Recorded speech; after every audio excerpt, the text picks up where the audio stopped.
Halo saudaraku, Shalom. Bersama lagi dengan saya Uncle Mandil 24. Saudara, hari ini Uncle Mandil sangat bersyukur, bersukacita bisa menyapa saudara. Gimana kabar kalian? Sehat? Puji Tuhan. Dan saudara masih tetap kan belajar secara pribadi akan Alkitab saudara, firman Tuhan. Dan ini sangat penting sekali untuk rohmu saudara, untuk mengaktifkan seluruhnya supaya menjadi kita ini mempersembahkan seluruh hidup kita, tubuh kita yang di dalamnya ada jiwa dan roh itu, ya saudara, itu menjadi persembahan yang hidup, yang kudus dan yang berkenan kepada Allah. Kita belajar saudara, kita belajar setiap hari. Ya saudara, makanya saya ingatkan, jangan lupa untuk belajar secara pribadi Alkitab saudara. Dan hari ini ada hal yang ingin saya mau bagikan, sharekan dari Kejadian pasal yang ketiga, ayat yang ke-14. Dan sebenarnya yang mau saya ajarkan itu adalah topik yang lain saudara, mengenai siapa yang menggoda Hawa. Tapi saya tergerak hati dan ini saya harus sharekan kepada saudara. Ini penting juga saudara ya. Kita buka dalam Kejadian pasal yang ketiga ayat yang ke-14. Saya akan bacakan saudara. Kejadian pasal 3 ayat yang ke-14. Lalu berfirmanlah Tuhan Allah kepada ular itu, karena engkau berbuat demikian, terkutuklah engkau di antara segala ternak dan di antara segala binatang hutan. Dengan perut mula engkau akan menjalar, dan debu tanahlah akan kau makan seumur hidupmu. Saudara, yang saya mau bagikan adalah mengenai makanan ular ini saudara. Yaitu seumur hidupmu engkau memakan debu tanah, gitu dia. Tapi sebelumnya saya juga mau menyampaikan bahwa ini di dalam Kejadian pasal yang ketiga ini sebenarnya adalah iblis saudara ya. Iblis yang menggoda Hawa. Iblis yang bermanifestasi dalam wujud ular, dia menggoda Hawa. Kenapa saya bilang dalam wujud ular, iblis yang menggoda Hawa dalam wujud ular? Karena ular itu sebenarnya kan tidak punya roh saudara. Secara fisiknya, nyatanya ular itu kan nggak punya roh. Binatang nggak punya roh, tumbuhan nggak punya roh. Yang punya roh itu siapa? Yang punya roh itu dalam Kejadian 2 ayat yang ke-7 adalah manusia. Yang dibentuk dari debu tanah ini, itulah yang diberikan nafas hidup, roh. Dan juga ciptaan Tuhan yang lainnya yang punya roh itu apa? Malaikat. Tapi iblis, dia kan sudah memberontak kepada Allah. Dia berontak kepada Allah sehingga dia tercemar, dan dikatakan di dalam Yohanes pasal yang ke-8 ayat ke-44 saya akan bacakan. Ia atau iblis adalah pembunuh manusia sejak semula. Nah, sejak semula itu kapan? Yaitu pada waktu di Taman Eden. Di Taman Eden saudara, dia adalah pembunuh sejak semula di Taman Eden. Makanya itu kenapa di Taman Eden? Karena dia yang menggoda Hawa. Dia yang menggoda Hawa. Dia yang membalikkan firman Tuhan, memutarbalikkan firman Tuhan. Kalau saudara baca dari Kejadian 3 ayat 1 sampai yang ke-6, di situ ada perbincangan antara iblis dengan ular, ya. Saya akan bacakan ya saudara. Adapun ular ialah yang paling cerdik dari segala binatang di darat dan dijadikan oleh Tuhan Allah. Ular itu berkata kepada perempuan itu, tentulah Allah berfirman. Nah, bayangkan saudara, tentulah Allah berfirman, semua pohon dalam taman ini jangan engkau makan buahnya, bukan? Apakah saudara berpikir bahwa ini adalah ular yang secara fisik? Enggak. Bagaimana mungkin ular mengetahui tentang hukum Tuhan, tentang tentang firman Tuhan? Bagaimana mungkin binatang mengetahui tentang firman Tuhan? Yang mengetahui tentang firman Tuhan ini, ya, itu yang punya roh, saudara, yang punya roh. Jadi di sini saya terangkan bahwa ini adalah iblis yang bermanifestasi dalam wujud ular ya. Tetapi yang saya mau sampaikan adalah mengenai makanan iblis, saudara. Nah, makanan dari iblis ini, kalau dikatakan di sini di ayat yang ke-14 tadi, kutukan kepada ular itu adalah salah satunya adalah makananmu adalah debu tanah yang kau makan seumur hidupmu. Nah, ketika saya mempelajari ini, saudara, saya menangis. Kenapa saya menangis? Karena saya bersuka cita. Tuhan kasih kayak makna, ya, mengarahkan diri saya kepada makna dibalik dari kata-kata ini, saudara.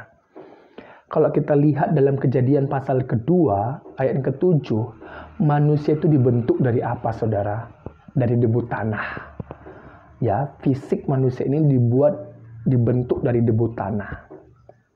Sementara makanan dari iblis itu apa, saudara? Makanan dari ular itu, iblis yang bermanifestasi dalam bentuk ular itu, yaitu debu tanah, yaitu manusia. Apa artinya? Manusia itu ketika dia diberikannya namanya roh, diberikan roh dalam diri fisik ini, maka dia menjadi jiwa yang hidup, ya kan? Menjadi jiwa yang hidup dikatakan dalam Kejadian pasal 2 ayat yang ke-7. Tetapi saudara, ketika jiwanya terputus dari Allah, ya, secara hubungan terputus dari Allah, maka lost contact istilahnya, tidak lagi terkonek dengan sumber kehidupan itu yang memberi dia hidup. Kalau kita terputus, apa yang terjadi pada waktu Adam dan Hawa tidak lagi terkonek dengan Allah. Mereka ketakutan. Mereka malu. Mereka terintimidasi. Dan lain sebagainya. Begitu juga hidup kita. Apa yang terjadi kalau kita tidak connect dengan Tuhan? Kalau roh kita tidak lagi dicas dengan firman Allah, dengan kebenaran itu. Kalau roh kita tidak lagi terkonek dengan Allah, bagaimana hidup kita, saudara? Bagaimana hidup kita?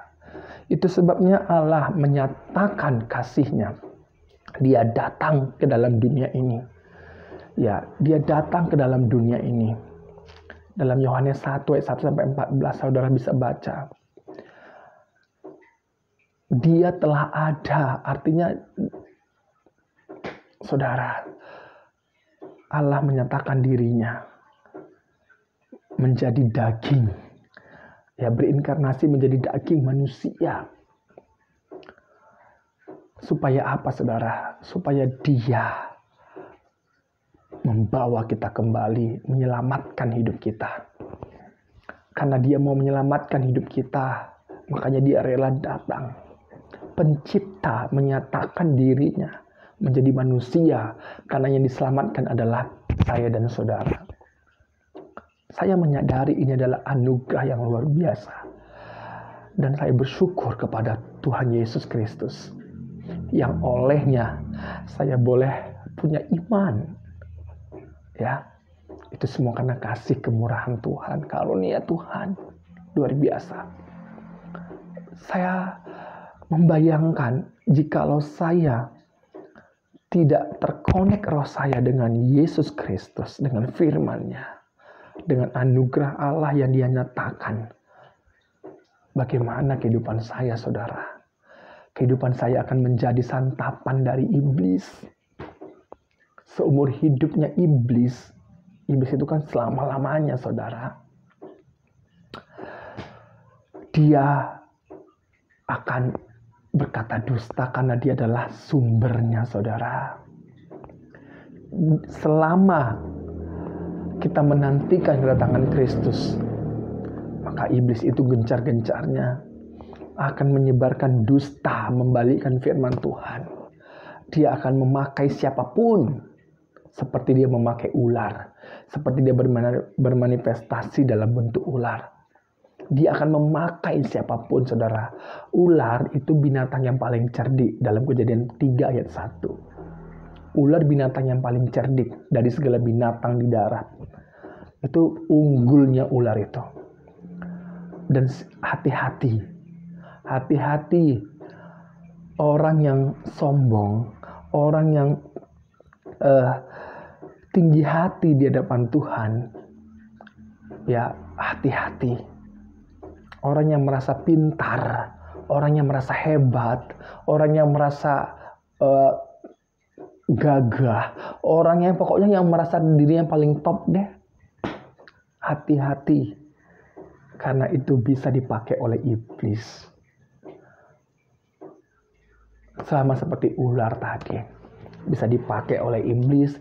Iblis bermanifestasi dalam bentuk ular untuk menjatuhkan, untuk mengerongrong iman saudara, mengkaburkan supaya kita tidak mencapai standarnya Allah, supaya kita tidak mencapai standar yang dimaui oleh Allah dalam hidup kita. Makanya sekali lagi saya bilang, penting sekali bahwa setiap hari kita belajar akan firman Tuhan. Karena iblis juga tahu akan ini saudara. Jadi kalau kita nggak belajar, wow, gampang sekali bagi iblis untuk menjatuhkan kita. Gampang sekali. Makanya kita belajar dalam hidup kita setiap hari. Kita belajar untuk berserah, roh kita terus terkonek dengan firman itu, dengan Roh Kudusnya. Karena dikatakan bahwa Roh Kudus bersaksi bersama-sama dengan roh kita. Kesaksian itu adalah bahwa Allah yang telah berinkarnasi, yang telah datang ke dalam dunia ini menjadi manusia, menjadi daging. Ya, dia telah mati di atas kayu salib demi saya dan saudara ya. Dia menggantikan posisi kita. Dia mati dalam kemanusiaannya. Dia dikuburkan dan bangkit hidup kembali. Dan dia naik ke sorga. Dia akan datang kembali untuk menjemput kita yang percaya, yang menantikan akan dia saudara. Saya bersyukur sama Tuhan. Ini yang saya mau sampaikan saudara. Karena bagaimanapun hidup kita ini sebentar di bawah matahari ini. Sebentar. Tidak lama di bawah matahari ini. Dan saudara tidak tahu kapan saudara dipanggil oleh Tuhan. Saudara tidak tahu kapan batasnya hidup saudara di bawah matahari ini. Itu sebabnya kita perlu berjaga-jaga, perlu waspada, perlu kita untuk mempersiapkan diri kita supaya diri kita ini siap menantikan ketika dia datang. Saudara, bersukacitalah, berbahagia hidup kita jikalau kita terus tinggal di dalam Kristus Yesus. Tidak ada hal yang rugi, gak ada. Tidak ada hal yang sia-sia. Sebab Yesuslah, dialah jalan, dialah keselamatan, dialah yang menuju kepada kehidupan itu saudara. Sebab dia adalah Allah, dialah Tuhan yang menyatakan dirinya datang ke dalam dunia ini demi saudara, demi saya, supaya kita kembali hidup bersama dengan dia dalam kekekalan.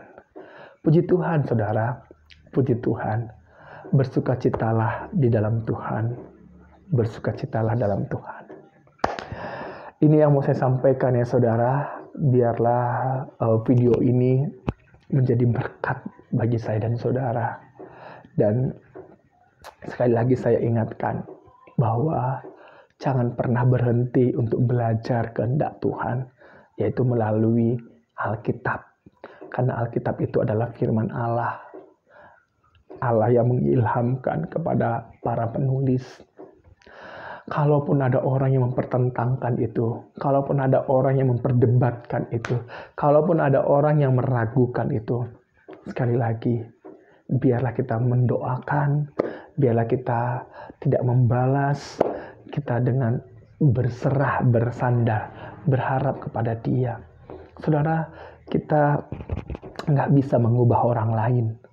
Karena setiap orang itu punya roh, dan biarlah setiap orang itu punya pilihan masing-masing. Tinggal bagaimana kita terus mendoakan, biarlah kehendak Tuhan yang terjadi dalam setiap kehidupan saya dan saudara. Ya, kita ini tidak boleh saling mencaci, nggak boleh. Kalaupun ada orang yang tidak sesuai atau tidak sepaham dengan kita, dan kita tidak perlu untuk membenci, nggak perlu. Sebab Tuhan mengasihi saya dan saudara. Tuhan mengasihi semuanya. dan ada kesempatan selama hidup di bawah matahari ini, selama kita masih hidup bernafas, ada kesempatan. Itu artinya ada kesempatan. Tapi ingat, kalau kita menyia-nyiakan anugerah itu, tidak ada lagi waktu. Ketika kita meninggal, tubuh kita ini kembali ke tanah, nggak ada lagi waktu untuk memulihkannya, untuk memulai, nggak ada waktu lagi. Jadi bersukacitalah dalam Tuhan, tetap semangat, doa saya yang terbaik bagi saudara, dimanapun kita berada. Ini yang menjadi kerinduan saya dan saya sudah sampaikan. Dan jangan pernah tinggalkan Kristus. Jangan pernah tinggalkan Kristus hanya oleh karena materi-materi dunia ini. Dunia menganggap kita bodoh, nggak masalah. Dunia menganggap kita ini nggak pintar, tidak masalah. Dunia menganggap kita tidak berhikmat, tidak masalah. Nggak masalah. Karena apa yang dipandang oleh dunia bodoh, tidak berhikmat, lemah, dan lain sebagainya, itu bisa dipakai oleh Allah. Karena hidup kita ini di tangan Tuhan, bukan di tangan dunia. Ya saudaraku, tetap bersyukur dan tetap jaga hubungan saudara dengan Tuhan dan baca terus firman Tuhan. Alkitab itu secara pribadi dalam kehidupan saudara, ya. Tidak hanya dengar khotbah, tidak hanya dengar dari YouTube dan lain sebagainya, tapi secara pribadi belajar. Ya, karena dari situlah imanmu akan tumbuh. Imanmu akan tumbuh. Tuhan memberkati. Salam dari saya, Uncle Mandil.